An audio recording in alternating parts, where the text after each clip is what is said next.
নমস্কাৰ, মই জেপি কনষ্ট্ৰাকশ্যনৰ পৰা কৈছোঁ। আপোনালোকে আজিকালি এটা কথা সদায় কাম কৰাৰ আগত জৰুৰী যে জানিব লাগে, কি আজিকালি প্ৰায়ভাগ মানুহ কি কৰে আছে মিস্ত্ৰীৰ দ্বাৰা কাম কৰে।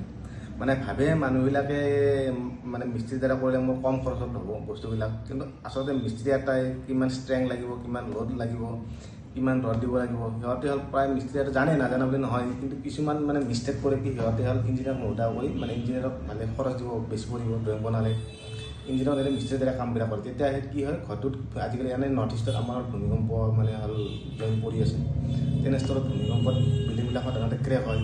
পিছতে মানুহবিলাকে গম পাই যোৱা নহয় মই ইঞ্জিনিয়াৰক দিব লাগিছিল। আচলতে ইঞ্জিনিয়াৰক দিলে এটা কি হয় ভাল মজবুত ঘৰ হ'ব, নহ'লে বাজেটত অনুযায়ী হ'ল ঘৰটো ভালদৰে বনাই দিব। আৰু যদি তেনেকুৱালৈ ভাবে তেনেহ'লে মোৰ লগত কণ্টেক্ট কৰিব পাৰে। মই উইথ ড্ৰয়িং উইথ মেটেৰিয়েল লৈ কিনে কামবিলাক কৰি দিওঁ।